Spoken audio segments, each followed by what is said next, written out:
Well, these are about all that's left from the tomato crop. These are a variety called Shimmer from Burpee. I liked them. Good cherry tomato. And we had a great year for tomatoes, but it's over early because of Septoria leaf spot and early blight.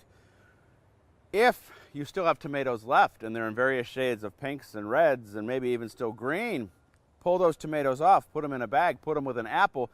That apple produces ethylene gas and they will ripen slowly. Some years, I'll be picking tomatoes off here at the end of October, and then we'll have them all the way into Thanksgiving and Christmas. Not this year, just because it's just been too wet, and you can see nothing's left of these vines.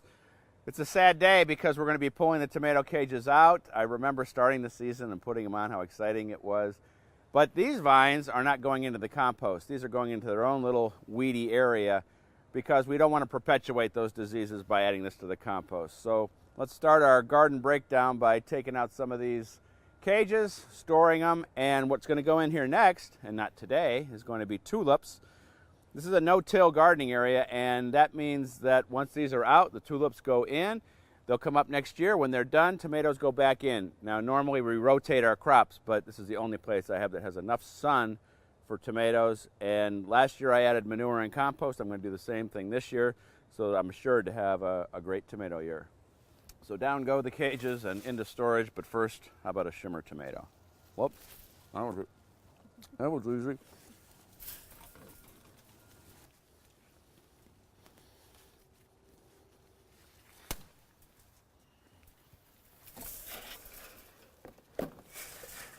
Well, it's always fun to find a toad in the garden. When I was tearing the cages out, this little guy was hopping around, and he's going to eat up whatever slugs are left.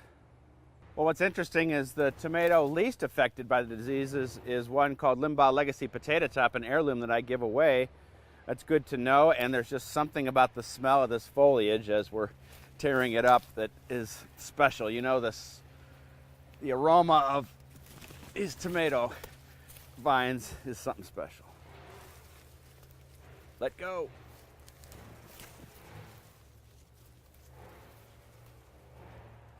So for tender crops and annuals, those things are getting pulled out as the season progresses. Normally, I wait until frost. A lot of people will go a little earlier before things turn to mush.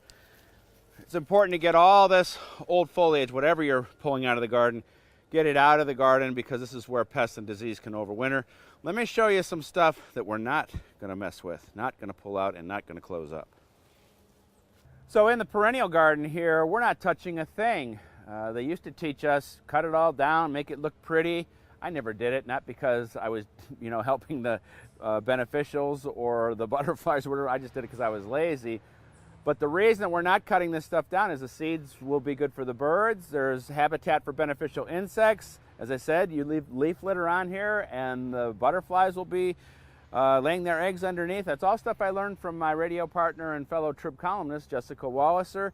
And that's one job we don't have to do. All right, let's keep working.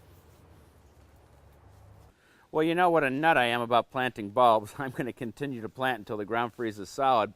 But sometimes, something like a crocus, the chipmunks will go after them. They think they're nuts. And I learned a great tip from my friend Brent Heath from Brent and Becky's Bulbs to spray them with some repellent. And I'm going to use my Bob-X. And that's why I'm wearing gloves, because I'm going to mix them all up. And I don't want to smell like Bob-X all day, but I probably will. So all we're going to do is put a little bit of this Bob-X on here. As I said, whenever I talk about Bob-X, it smells. And that's what keeps everything away.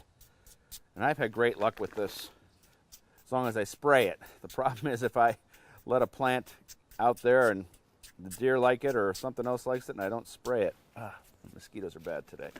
All right, we're going to get these in the ground. I think we're in pretty good shape. Most of them are covered. Let's get them planted. And last spring I wrote on my garden journal, more crocuses here. And that's what we're going to do. We have a special spot for them. And hopefully they'll stay chipmunk free. There is nothing like the beautiful blooms of crocus in the spring, because they're always a surprise. Even though we know we planted them here, they will be a surprise because it only takes a couple days of warm weather to get them to sprout. And there's a certain excitement for a bulb nut like me putting these in the ground. All right, I'm going to finish this up, and then I've got something very special to show you.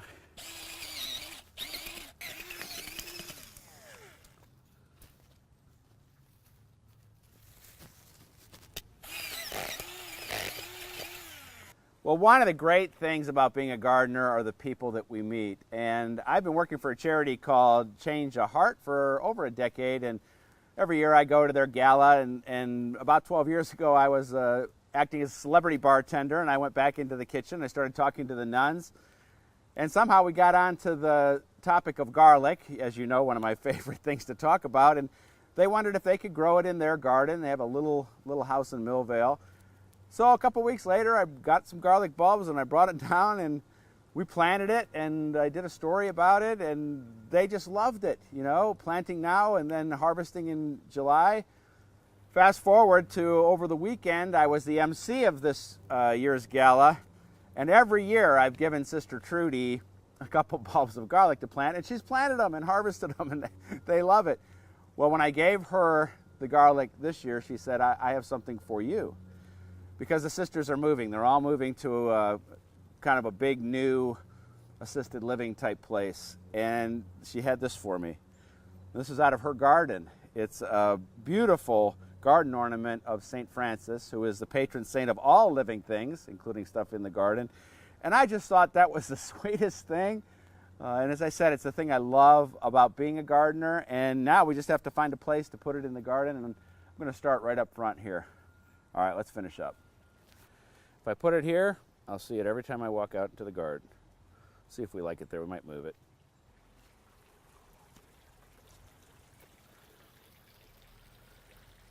Check me out online. That's where you can find lots of other gardening information, stories, videos, and you can post your pictures there. I would love to see your garden. You can join my Seed of the Month Club there and find out how to come to Italy with me this spring. Till next week, lots to do out there. More cages to pull, things to put to bed. We'll see you then.